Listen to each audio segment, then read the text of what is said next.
morning. It's Friday the 1st of August. I can't believe I'm saying that. This year is shooting past. So the first day of the month means that it's time for a catch up on how my spending went in July. So we'll go through my savings challenge, any money I earned on the side from side hustles, what I wanted but didn't buy and how much that added up to in total over the month, and also the money I spent and how I'm feeling about how the month went. So settle down, get yourself a cup of tea or coffee, and let's get started. So in terms of savings challenges, I mentioned a while ago that I was saving £2 coins, and I've got a little tick off card. Every time I get £2, I put it in the savings wallet, and so far I'm up to £32. So I'm quite pleased with that. £32 in £2 coins. I didn't seem to get any for ages, and then suddenly I got 2 in one shopping trip. So it was like, oh God, you know, because sometimes you don't want to take it out of the spending money you've got left. But I said I'd do it, so I am doing it. So £32. That was good. And what else? Let's have a look at the little green book of evidence, and I'll tell you about the other things. So what did I buy in July? I bought some miscellaneous medicine. I think that was just paracetamol and ibuprofen, and I think some cream for my feet because they were getting very dry, and that came to £6.78. I bought a second-hand copy of The Artist's Way. If you watch my videos, you'll know that I'm doing the Artist's Way 12-week challenge, and I'm using it as a life tool rather than as a way to get my creativity unblocked. Although that seems to be happening alongside it actually. But I'm trying to get to the bottom of why I spend so much money and why I find it very difficult to save money. And I figured that if I work out what's blocking me from doing creative activities and thinking creatively, that might be linked to my spending issues. So yeah, I'm just started week 4 now, so I'll give you a video update of that very soon. Anyway, I borrowed the book The Artist's Way several times from the library, but because it's very popular and they only have one copy, when you want it, it's not necessarily there. So I decided that if I was going to do the 12-week challenge, the chances of having the book from the library for that whole 12 weeks were minimal. So I thought, well, I'll buy a second-hand copy for myself, and that was £10.99. I bought a notebook for £3.50. Yes, I know, I said I wouldn't buy any notebooks, but I did. I bought some collagen powder for £24. I wanted to see whether I could improve the condition of my nails and my hair. My hair was getting very, very dry and my nails were very brittle. So I bought some collagen powder. It was reduced from £35.50 to £24. And it's very bog standard, quite boring tub of, I'm going to say creatine, it's not creatine, is it? Collagen. Whereas the ones that are specifically targeted for women, for hair and beauty and all that kind of thing, they're in much more fancy packaging and much more expensive. So I'm just going for the bog standard one, see if it helps. If it doesn't, I'll stop buying it because it is quite expensive. I bought some paper for my little travelling journal that I keep in my bag, and I also bought diary inserts for that little journal as well, and they came to £8.20 for the diary inserts, so that was good. I'm trying to be a little bit more analogue. I forget to put things in my calendar on my phone, and I just seem to remember things better if I write them down. It works for me, it might not work for you. Then I had a dentist visit to get some fillings replaced, and that was £76 and something. I can't remember what, I just put £76 down here. I bought a box of brand new colouring pencils from a charity shop. Brand new, never touched, in the box.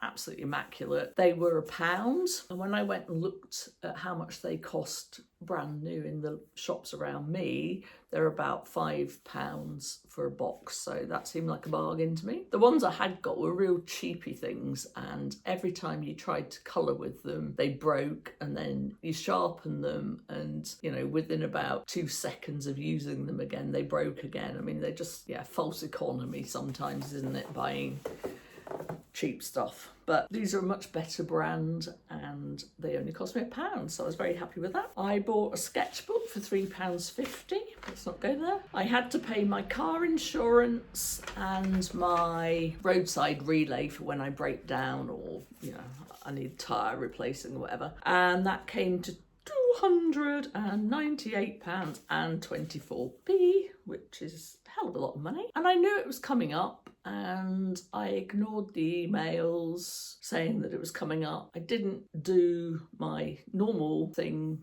about a month before my insurance is due and go on the comparison markets. So I probably could have got a better deal on this, but I didn't. So note to self, next year, go and look at the comparison sites like you normally do. I don't know why I didn't. I think I've got too much on my mind at the moment. Just one more thing. I bought a tote bag for £20.99. And when I go on my pet sitting, I like to take, you know, my hobbies with me, my books and my laptop and any sort of colouring or crafty things that I'm doing at the time. And I hadn't got a bag that I could put it all in. You know, I'd end up taking it in several different bags and it all got a bit chaotic and it used to frustrate me. So I've decided that because I've got a few pets that's coming up over the summer, I would buy a bag. I can keep everything in that bag and I know where it all is. It's nice and tidy and it's just much more practical, you know, getting in and out of my flat and then into the people's property whose pets I'm going to look after. I have my eyebrows threaded and that cost £8. When I take my glasses off to try and pluck my eyebrows, I can't see. Same with putting makeup on. It's all a bit of a nightmare. I can't see to pluck them. I can see a few, but I can't see most of it. And I don't want to look like I've got big hairy caterpillars crawling across my face. So I went and got them threaded. £8. And I also had to go for an eye test. I get my eye tests free because my dad has glaucoma, so they always have to do extra tests on me to see whether I'm getting it. My mum and my dad have both got macular degeneration, so yeah, we have to sort of get my eyes checked. The horrible news from that was that I needed new glasses, which I was hoping to put off until next year, but my eyesight has deteriorated, and especially the sort of close-up stuff. So when I'm reading, that needed a new prescription. So my new glasses cost £340. So it's been a very spendy month, really spendy. However, quite a lot of it, like the dentist, the glasses and the insurance, are things that I just have to do. You know, I try and get them for the best price I can, but they need doing. So although it was a very spendy month, my actual spend on things for myself and frivolous stuff was reasonably low. Could I have got it lower? Yes, but I didn't. So let's try for August on bringing that down a little bit, especially at the moment because I'm off work. My knee is killing me. The x-rays show that I might have a fracture in my knee, which has peed me off because they kept telling me that it's arthritis, and fobbing me off. And I had to really push to get an x-ray. So now if it is a fracture, I don't know what they can do about that. But I've been off work for about a week and a half now, which, because I'm self-employed, means I don't get paid. Next month's going to be really tight because I have to use this month's money for next, obviously. I've basically missed a whole week's income, and it's going to be like that for the next few weeks, I suspect, depending on what the consultant says when I go for my hospital appointment. So yeah, I think that's why I'm a bit fed up and a bit down. And to be transparent, there were a couple of times in the month where I just thought, oh, F it, you know, I've had enough of this. Probably when I bought my colouring pencils and my notebook. Yeah, I just wanted to feel a bit nice and I don't want to be in pain anymore because it's getting me down. And yeah, just bleh, isn't it? You know, it'll get better. But I'm not very good at sitting still and being a good patient, so I'm really struggling with that. Anyway, moving on. So yeah, the massive expenses this month, which probably came to, I don't know, what, £700 were all things that I couldn't avoid. So what did I want to buy in July but didn't? So this is saving grace. I wanted a pair of shoes for £79.99. Now that sounds like an awful lot of money. I can't even remember what the shoes looked like. It must have been the beginning of July because it's top of the list that I wrote down. Yeah, no idea, but I didn't buy them, so I saved myself 80 quid. A walking pad for £179. I would really like a walking pad. I think it would be great, especially when the weather's vile in the winter and I can't get out, and I can get my steps in that way and do a bit of gentle exercise, especially the way my knee is. I don't know how we're going to approach that, but I don't need one at the moment because I'm not supposed to be walking very far, so I saved myself £179. I wanted a graph paper notebook for £5.97. Why? I don't draw graphs. I don't do maths. I hate maths. It doesn't make sense in my head. So I've got no idea why I wanted one of those. I must have seen something and thought, oh, that's a good idea. Anyway, saved that money. A dress for £45.99. It was a lovely dress, very, very sort of bohemian and floaty and lovely, and probably not like me at all. I'm not particularly girly girl, but it was lovely. But I didn't buy that. A cricket machine. This was when I was on my artist date down in Hobbycraft, looking at all the crafting items and the paints and things like that. And they had the little mini cricket machines that you can use to put logos and designs on mugs and things like that. And that suddenly seemed like the best idea ever. But I restrained myself. I came out of Hobbycraft without having bought anything. So I'm very proud of myself. So that saved me £89.99. A tote bag for £24.99. So I spent a few days looking at tote bags online and trying to work out what would serve me best, you know, in terms of how many pockets it had got and how strong it looked and how big it was. Could I get a laptop sort of side to side in it? That sort of thing. A lot of them were very sort of corporate looking bags that you take to the office, and that's not what I wanted it for. So this particular one that I wanted at the time was £24.99. I didn't buy that one, but I did buy a very casual canvas one for, what was it, £20.99, so £4 difference. Well, at least it's £4 the right way, not the most expensive way. I was watching a thing about illustration online, and she was talking about a book that had lots of lovely illustrations in it, and it was a beautiful book. It was lovely and on the perhaps one day list. But this book about illustration was £24.99. I didn't buy that. And then comedy socks, because everybody needs comedy socks, don't they? £8.99 for a pair of socks. They were actually quite nice. There was lots and lots of them, and they all had sort of artists and comedians on them, so that when you sat with your feet up like that, anybody going past could see like the face of whoever the socks were about on each side, and there was a little sort of saying or quote underneath them. And they were really cute, but I don't need comedy socks. I certainly don't need them for £8.99. So I saved myself that money. So in total, I saved myself £460.90, which is a lot of money. And let's have a look back at June. What was June? In May, it was £322.91. So it was more than that this month, but it was down from April, which was £499.95. So kind of midway how much I would have spent if I bought those things as opposed to not buying them.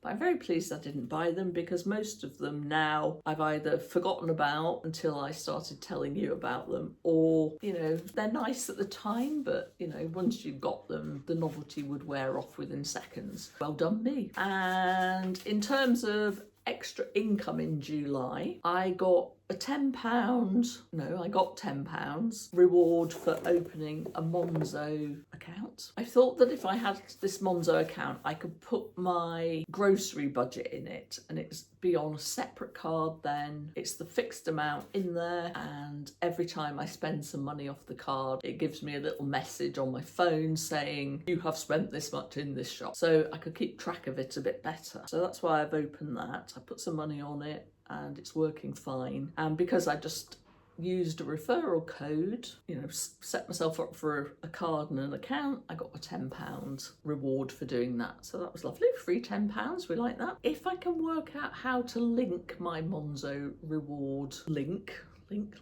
lots of links, I will put it in the description down below. I'm not quite sure how to do that, but I will try for you. And then if any of you are interested in opening an account to help your budgeting, then you'll get a £10 reward, and so will I. So that would be lovely. We both get a little free present. I made £7 on an eBay sale. No, in fact, all the next 5 are all eBay sales. So rather than say eBay a million times, I will just read you the amount. One item for £7, one for £5.14, one for £9.84, one for £4.99, and one for £3.25. So with the eBay sales and the reward from Monzo, I ended up getting extra income of £30.38p. So that was very good. I'm pleased with that. It's a little bit extra cash, which desperately need at the moment, and I've listed more things. I've got a few clothing items to put on Vinted, but I haven't got round to that yet. I mean, there's no excuse because I'm not working at the moment. Still haven't got around to it. So yeah, the more I can get in from little side hustles and things, the better. So that was July. It was very spendy, like I said, but on things that I couldn't really avoid. There were places where, like when I was really fed up, that I spent money that I didn't need to spend. You know, maybe having a nice relaxing bath would have done a better job at making me feel better than actually spending money. But this is all coming to the surface now. I'm starting to see patterns in my spending, and that's a really good thing, because although I said I'd do a low spend year and I'm not doing that well at it, I'm learning a lot along the way. So if I did it for another 12 months next year, with all that awareness, I probably could do a better job of it, because I know my triggers, I know my sort of weaknesses, and yeah. A lot of stuff. Anyway, we'll go into that in another video. So that was my spending for this month. Next month, as I say, my income's going to be down because I'm off work. So I'm going to have to really tighten the belt. But depending what the consultant says about my knee, I don't know how active I'm going to be able to be. So, you know, I might be just stuck in here for a week or two. I don't know. So then the temptation is not to buy online, isn't it? Because I can't get out and about. I'll be bored. So I want to spend money, but I've got lots of things that I can do. I'm doing my artist way, so I have the tasks for that every week. I have creative projects. I've been doing some adult colouring, I've been doing some collaging, reading, a little bit of sketch practice. Still really bad at it, but I'm learning and it's quite fun to do. Best foot forward for August. I hope your month went well budget-wise and health and happiness wise. I hope you've had a lovely month, and we're going into August now with a clean slate. Let's nail our budgets. Let's stick to what we've assigned for each category and find fun ways to enjoy ourselves that don't cost money. Okay, so we'll leave it there today. Thank you very much for watching. Please like, subscribe and ring the bell so that you're notified when I put another video up. Until next Saturday, bye for now.